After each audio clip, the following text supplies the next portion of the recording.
2022 Forbes മാഗസിന്റെ പട്ടികയിൽ ഇന്ത്യയിലെയും ഏഷ്യയിലെയും പോലും ഏറ്റവും വലിയ കോടീശ്വരനായി തീർന്ന ഗൗതം അദാനി എന്ന പേര് നമ്മൾ കേട്ടിട്ടുണ്ട്. വിമാനത്താവളങ്ങളുടെയും തുറമുഖങ്ങളുടെയും പോലും നടത്തിപ്പാവകാശം സ്വന്തമാക്കുന്ന ബിസിനസ് ഭീമൻ എന്ന പേരിൽ മലയാളികൾ പലപ്പോഴും അദ്ദേഹത്തിൻ്റെ പേര് ചർച്ച ചെയ്യാറുമുണ്ട്. പല സമയങ്ങളിലും മാറി മാറി വരുന്ന സർക്കാരുകളുടെ ആശീർവാദത്തോടെ കോടികൾ കൊയ്യുന്ന കുത്തകയായും മുതലാളിയായും ചൂഷകനായുമെല്ലാമാണ് നമ്മൾ ജീവിക്കുന്ന സാമൂഹിക അവസ്ഥയിൽ അദ്ദേഹത്തെ പലപ്പോഴും ചിത്രീകരിച്ച് കണ്ടിട്ടുള്ളതും നമ്മളെല്ലാവരും പല സമയങ്ങളിലും കേട്ടിട്ടുള്ളതും. എന്നാലും അദ്ദേഹത്തിൻ്റെ ജീവിതത്തിൽ നിന്ന് എന്തെങ്കിലുമൊക്കെ കാര്യങ്ങൾ നമുക്ക് പഠിക്കാനുണ്ടാവില്ലേ? നമസ്കാരം, എൻ്റെ പേര് അനുരാഗ്. ഇന്ന് പറയാൻ പോകുന്നത് നമ്മുടെ കേരളത്തിലെ ഏറ്റവും വലിയ കോടീശ്വരനേക്കാൾ 20 ഇരട്ടിയിലധികം സ്വത്തുള്ള ഗൗതം ശാന്തിലാൽ അദാനിയുടെ യഥാർത്ഥ കഥയെക്കുറിച്ചാണ്. നമുക്കെന്തായാലും ഗൗതം ശാന്തിലാൽ അദാനിയുടെ കഥയിലേക്ക് പോവാം. 1962 ജൂൺ മാസം 24-ാം തീയതി ഗുജറാത്തിലെ അഹമ്മദാബാദിൽ ശാന്തിലാൽ ശാന്താബൻ ദമ്പതികളുടെ മകനായിട്ടാണ് ഗൗതം അദാനി ജനിക്കുന്നത്. ഗൗതം ശാന്തിലാൽ അദാനി എന്നായിരുന്നു അദ്ദേഹത്തിൻ്റെ പൂർണ്ണ നാമം. ഗുജറാത്തിലെ ബനിയ കുടുംബത്തിലാണ് ഇദ്ദേഹത്തിൻ്റെ ജന്മം. ബനിയ കുടുംബം എന്ന് പറയുമ്പോൾ രക്തത്തിൽ പോലും ഈ ബിസിനസ് അടങ്ങിയിട്ടുള്ള ഒരു കുടുംബമാണെന്നാണ് പറഞ്ഞു കേൾക്കാറ്. ഈ ബനിയ എന്ന് പറയുന്നത് വാസ്തവത്തിൽ ഒരു ജാതിയാണെങ്കിൽ കൂടി ഈ ഒരു ജാതിയിലുള്ള ആളുകൾ ബിസിനസ്സുകാരാണ്. ഇവരെല്ലാം പലപ്പോഴും ബാങ്കിങ് മേഖലകളിൽ പ്രവർത്തിക്കുന്ന ആളുകൾ, മണി ലോണ്ടറിങ്, പലിശയ്ക്ക് പണം കൊടുക്കുന്ന ആളുകൾ, നല്ല രീതിയിൽ ബിസിനസ് നടത്തുന്ന ആളുകൾ, കച്ചവടം നടത്തുന്ന ആളുകൾ, അതുപോലെ തുറമുഖങ്ങളുമായി ബന്ധപ്പെട്ട ബിസിനസ്സുകൾ നടത്തുന്ന ആളുകൾ, ഇങ്ങനെയുള്ള ആളുകളാണ്. ഈ പണത്തെക്കുറിച്ചും ബിസിനസ്സിനെ കുറിച്ചും ഒക്കെ പറഞ്ഞതുകൊണ്ട് വേറൊരു കാര്യം പറയാം. ഞാനൊക്കെ ഇൻവെസ്റ്റ്മെൻറ്റ് നടത്തുമ്പോൾ ലോങ് ടേമിൽ നല്ല റിട്ടേൺ കിട്ടുന്ന റിസ്ക് കുറഞ്ഞ ഇൻവെസ്റ്റ്മെൻറ്റുകൾ തിരഞ്ഞെടുക്കാൻ ശ്രമിക്കാറുണ്ട്. എനിക്ക് പലപ്പോഴും മാർക്കറ്റിൻ്റെ ഉയർച്ച താഴ്ചകൾ നോക്കിക്കൊണ്ടിരിക്കാനോ എപ്പോഴും വാർത്തകൾ ശ്രദ്ധിക്കാനോ സമയം കിട്ടാറില്ല. അങ്ങനെയുള്ളവർക്ക് നിക്ഷേപം നടത്താൻ പറ്റിയൊരു സ്ഥലം ഈ അടുത്ത് എനിക്ക് കാണാൻ പറ്റി. സ്മോൾ കേസിൻ്റെ ഓൾ വെതർ ഇൻവെസ്റ്റിംഗ് അതിന് പറ്റിയൊരു സ്ഥലമാണ്. നമ്മുടെ പണം ഡെപ്തിലും ഇക്വിറ്റിയിലും ഗോൾഡിലും ഒക്കെയാണ് ഇവിടെയുള്ള ഫണ്ട് മാനേജേഴ്സ് ഇൻവെസ്റ്റ്മെൻറ്റ് നടത്തുക. അതുകൊണ്ട് തന്നെ നമുക്ക് ലോങ് ടേമിൽ റിസ്ക് കുറഞ്ഞ് നല്ല റിട്ടേൺ കിട്ടാനുള്ള സാധ്യത വളരെ കൂടുതലാണ്. അപ്പോൾ എന്തായാലും സ്മോൾ കേസിൻ്റെ ഓൾ വെതർ ഇൻവെസ്റ്റിങ്ങിന് വേണ്ട ഡീറ്റെയിൽസും കാര്യങ്ങളും എല്ലാം ഞാൻ ഡിസ്ക്രിപ്ഷൻ ബോക്സിൽ കൊടുക്കുന്നുണ്ട്.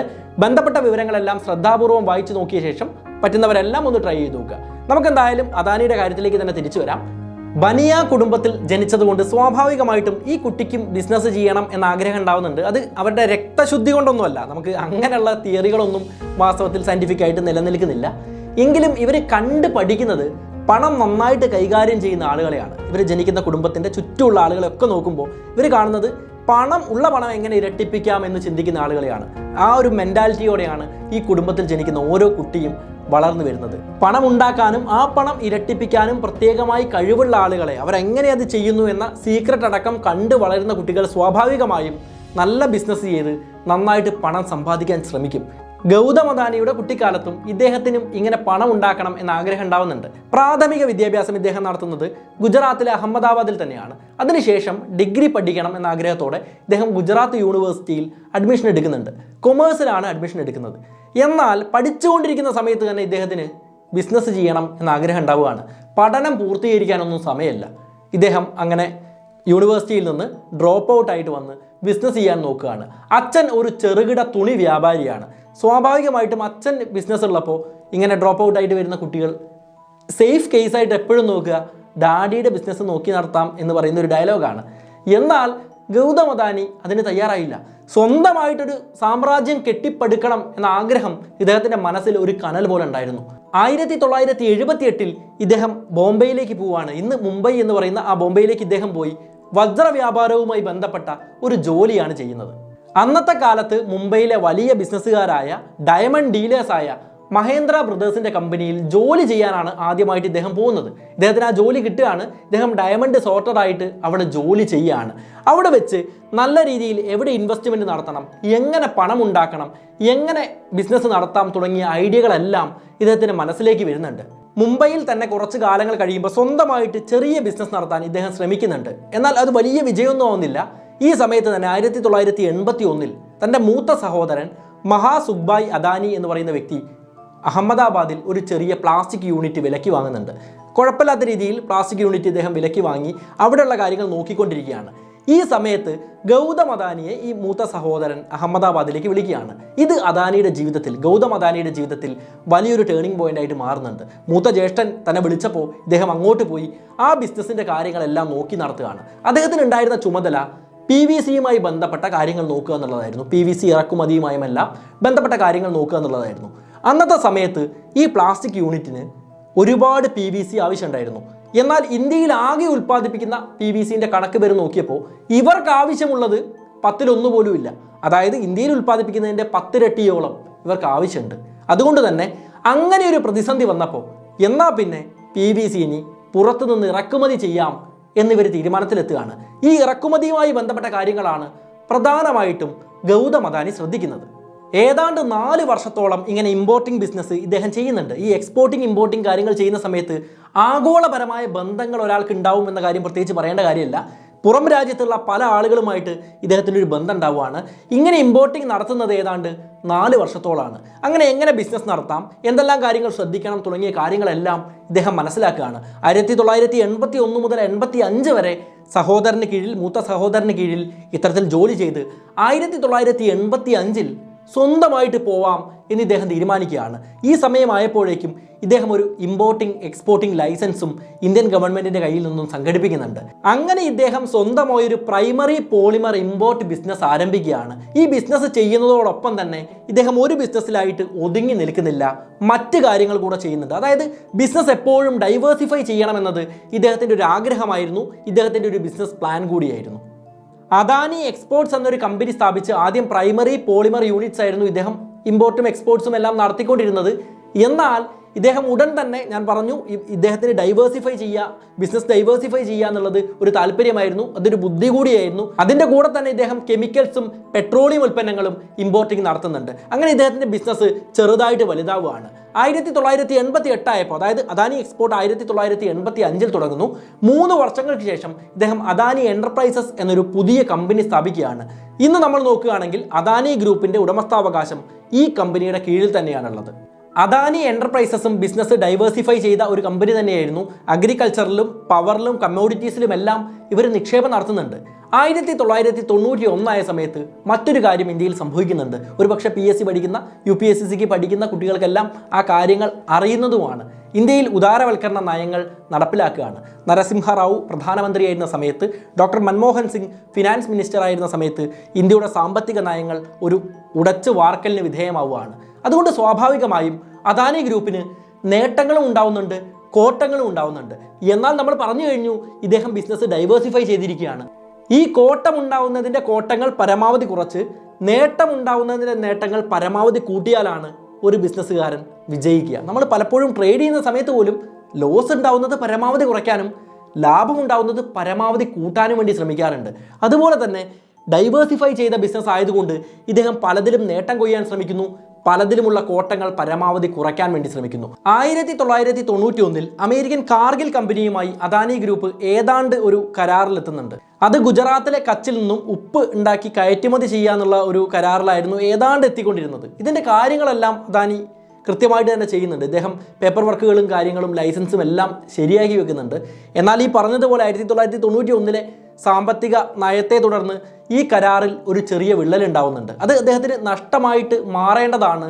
എന്നാൽ ഈ കാര്യങ്ങളും ഇദ്ദേഹം പിന്നീട് ഒരു ലാഭമാക്കി മാറ്റുന്നുണ്ട്. എന്തായാലും ഈ കാർഗിൽ കമ്പനിയുമായി ഇദ്ദേഹം മുടക്കുന്നു, ആ കരാറ് റദ്ദ് ചെയ്യപ്പെടുകയാണ്. സാമ്പത്തിക പരിഷ്കാരങ്ങളുടെ സാധ്യതകൾ പരമാവധി മുതലെടുക്കാൻ ലോഹങ്ങൾ, തുണിത്തരങ്ങൾ, കാർഷിക ഉൽപ്പന്നങ്ങൾ തുടങ്ങിയവയുടെ വ്യവസായത്തിലേക്കും ഇദ്ദേഹത്തിൻ്റെ ബിസിനസ് വല്ലാതെ വിപുലീകരിക്കുന്നുണ്ട്. 1994 ആയപ്പോൾ ഗുജറാത്തിലെ മുന്ദ്ര എന്ന് പറയുന്ന തുറമുഖം നടത്തിപ്പാവകാശത്തിൻ്റെ ലേലത്തിന് വെക്കാൻ വേണ്ടി ഗവൺമെൻറ് തീരുമാനിക്കുന്നുണ്ട്. അദാനിയുടെ കയ്യിൽ ഈ തുറമുഖവുമായി ബന്ധപ്പെട്ട പേപ്പറുകളെല്ലാം തന്നെ റെഡിയാണ്. കാരണം ഇദ്ദേഹം പണ്ട് 91-ൽ കരാർ ഏർപ്പെടാൻ വേണ്ടി അത്തരം പേപ്പർ വർക്കുകളും കാര്യങ്ങളും എല്ലാം റെഡിയായിട്ട് വെച്ചിരുന്നു. എങ്ങനെ ഈ ബിസിനസ് നടത്തണം എന്നതിനെക്കുറിച്ച് കാര്യമായി തന്നെ ചിന്തിച്ചും വെച്ചിരുന്നു. എന്നാൽ ആ കരാർ ഉഴപ്പി പോവുകയായിരുന്നു. എന്നാൽ ഈ ഒരു സുവർണാവസരം ഇദ്ദേഹം പരമാവധി ഉപയോഗപ്പെടുത്തുകയാണ്. 1994-ൽ ഇത് ലേലത്തിന് വെക്കണം എന്ന കാര്യം തീരുമാനിച്ചപ്പോൾ തന്നെ അത് സ്വന്തമാക്കാൻ അദാനി മുന്നിട്ടിറങ്ങുകയാണ്. 1995-ൽ ഇദ്ദേഹം ഈ ലേലം സ്വന്തമാക്കുന്നു. ഗുജറാത്തിലെ മുന്ദ്ര പോർട്ട് അങ്ങനെ നടത്താനുള്ള അവകാശം ഇദ്ദേഹത്തിലേക്ക് വന്നു ചേരുകയാണ്. ഇന്ന് നമ്മൾ നോക്കുകയാണെങ്കിൽ ഇന്ത്യയിലെ ഏറ്റവും വലിയ മൾട്ടി പോർട്ട് സ്വകാര്യ ഓപ്പറേറ്റേഴ്സാണ് അദാനി പോർട്സ് എന്ന് പറയുന്നത്. മുന്ദ്ര എന്ന് പറയുന്ന തുറമുഖത്തിൻ്റെ സാധ്യതകൾ ഇദ്ദേഹം പരമാവധി പ്രയോജനപ്പെടുത്തുന്നുണ്ട്. ആർക്കും ഉപയോഗം ഉണ്ടാവില്ല എന്ന് കരുതിയ ഒരു തുറമുഖം ഇന്ന് ഇന്ത്യയിലെ തന്നെ ഏറ്റവും വലിയ ചരക്ക് വിനിമയം നടക്കുന്ന തുറമുഖങ്ങളിലൊന്നാണ്. വളരെയധികം വികസിച്ച ഒരു സ്ഥലമായിട്ട് ഇപ്പോഴും നമുക്ക് കാണാൻ പറ്റുന്നതാണ്. ഇന്ത്യയുടെ ഇപ്പോഴത്തെ പ്രധാനമന്ത്രി ശ്രീ നരേന്ദ്രമോദി ഇന്ത്യയുടെ പാരീസ് എന്ന് പോലും ആ തുറമുഖത്തെ വിശേഷിപ്പിച്ചിട്ടുണ്ട്. കാരണം തൻ്റെ ബിസിനസ്സിന് വേണ്ടിയാണെങ്കിൽ കൂടി അത്രത്തോളം ആ തുറമുഖത്തെ അദ്ദേഹം മാറ്റിമറിക്കുകയായിരുന്നു. 1996 ആയ സമയത്ത് തെർമൽ പവർ ഉൽപ്പാദനത്തിലേക്കും അദാനി ഗ്രൂപ്പ് കടക്കുന്നുണ്ട്. ഇന്ന് നമ്മൾ നോക്കുകയാണെങ്കിൽ 1996 അദാനി പവർ എന്ന കമ്പനി ഇദ്ദേഹം സ്ഥാപിക്കുന്നുണ്ട്. ഇന്ന് നമ്മൾ നോക്കുകയാണെങ്കിൽ ഇന്ത്യയിലെ ഏറ്റവും വലിയ സ്വകാര്യ തെർമൽ പവർ ഉൽപ്പാദകർ ഇതേ അദാനി പവർ എന്ന് പറയുന്ന ആ കമ്പനി തന്നെയാണ്. ഗൗതം അദാനി എന്തായാലും തൻ്റെ ബിസിനസ് ഡൈവേഴ്സിഫൈ ചെയ്യുന്നുണ്ട്. പറഞ്ഞു കഴിഞ്ഞു, തുറമുഖമായിട്ടൊരു ബിസിനസ് വരുന്നു, അതുപോലെ പവറുമായി ബന്ധപ്പെട്ട ബിസിനസ് വരുന്നു, കാർഷിക ഉൽപ്പന്നങ്ങളുമായ അല്ലെങ്കിൽ കമ്മോഡിറ്റീസുമായി ബന്ധപ്പെട്ട ഇൻവെസ്റ്റ്മെൻറ്റുകൾ വരുന്നു. അങ്ങനെ വിവിധ മേഖലകളിൽ ഇദ്ദേഹത്തിൻ്റെ സാമ്രാജ്യം വിപുലീകരിച്ചുകൊണ്ടിരിക്കുകയാണ്, വ്യാപിപ്പിച്ചുകൊണ്ടിരിക്കുകയാണ്. എന്താണെങ്കിലും ഒരുപാട് ഭാഗ്യങ്ങൾക്കിടയിലും, ഭാഗ്യം എന്ന് മാത്രം പറയാൻ പറ്റില്ല, അദ്ദേഹത്തിൻ്റെ അധ്വാനത്തിൻ്റെയും ബുദ്ധി കൂർമ്മതയുടെയും ഫലമായിട്ട് നല്ല രീതിയിൽ ഇദ്ദേഹത്തിന് ജീവിതത്തിൽ വിജയം ഉണ്ടാവുന്നുണ്ട്. പക്ഷേ ഇദ്ദേഹത്തിൻ്റെ ജീവിതത്തിലെ ഏറ്റവും ദൗർഭാഗ്യകരമായ മുഹൂർത്തങ്ങൾ എന്ന് പറഞ്ഞ് അദ്ദേഹം ഇപ്പോഴും പറയുന്ന 2 കാര്യങ്ങളുണ്ട്. അദ്ദേഹത്തിൻ്റെ ഇൻ്റർവ്യൂസ് എല്ലാം കണ്ടാൽ നമുക്ക് മനസ്സിലാക്കാൻ പറ്റുന്നതാണ്. 1998 ജനുവരി മാസം 1-ാം തീയതി ഇദ്ദേഹത്തെ 2 പേർ തട്ടിക്കൊണ്ടുപോകുന്നുണ്ട്. മുംബൈ അധോലോകത്തിലെ ക്രിമിനൽസ് ആയിരുന്ന ഫസലു റഹ്മാനും അതുപോലെ ഭോഗിലാൽ ദാർജി എന്ന് പറയുന്ന വ്യക്തിയും ഇദ്ദേഹത്തെ തട്ടിക്കൊണ്ടുപോവുകയാണ്. മോചനദ്രവ്യമായി അന്ന് അദ്ദേഹത്തെ മോചിപ്പിക്കാൻ വേണ്ടി അദാനി കുടുംബത്തിന് ചിലവായത് ഏകദേശം 15 കോടി രൂപയായിരുന്നു. 15 കോടി രൂപ കൊടുത്താണ് അദ്ദേഹത്തെ വിട്ടയക്കുന്നത്. അതുപോലെ രണ്ടാമതായി ഇദ്ദേഹത്തിൻ്റെ ജീവിതത്തിൽ നടന്ന ദൗർഭാഗ്യകരമായ സംഭവം എന്ന് ഇദ്ദേഹം പറയുന്നത് 2008 മുംബൈ ഭീകരവാദ ആക്രമണമായിരുന്നു. ഈ ഒരു ഭീകരവാദ ആക്രമണം നടക്കുന്ന സമയത്ത് മുംബൈയിലെ താജ് ഹോട്ടലിൽ ഇദ്ദേഹം ഉണ്ടായിരുന്ന ഒരു ബിസിനസ് മീറ്റിങ്ങുമായി ബന്ധപ്പെട്ട് അദ്ദേഹം അവിടെ വന്നതായിരുന്നു. എന്നാൽ നമ്മുടെ NST കമാൻഡോസ് അദ്ദേഹത്തിന് പരിക്കൊന്നും പറ്റാതെ അദ്ദേഹത്തെയും മറ്റ് തടവിലാക്കിയ ആളുകളെയും രക്ഷിക്കുകയായിരുന്നു. 2006 മുതൽ 2012 വരെയുള്ള അദാനിയുടെ കാലഘട്ടം നമ്മൾ നോക്കുകയാണെങ്കിൽ ഇദ്ദേഹത്തിൻ്റെ പല രാജ്യങ്ങളിലേക്കും ഇദ്ദേഹത്തിൻ്റെ ബിസിനസ് വ്യാപിക്കുന്നുണ്ട്. പ്രധാനമായിട്ട് പറയുകയാണെങ്കിൽ ഓസ്ട്രേലിയൻ തുറമുഖങ്ങൾ പോലും ഇദ്ദേഹം പാട്ടത്തിനെടുക്കുന്നുണ്ട്. ക്യൂൻസ്ലാൻഡിലെ ഒരു കൽക്കരി ഖനിയാണ് ഇദ്ദേഹം പിന്നീട് ലേലത്തിനെടുക്കുന്നത്. അതായത് ഇദ്ദേഹത്തിൻ്റെ ബിസിനസ് ഓസ്ട്രേലിയയിലേക്ക് പോലും മറ്റ് രാജ്യങ്ങളിലേക്ക് പോലും വലിയ രീതിയിൽ വ്യാപിക്കുകയാണ്. അവിടെയുള്ള തുറമുഖങ്ങളും ഖനികളും പോലും ഇദ്ദേഹം സ്വന്തമാക്കുകയാണ്.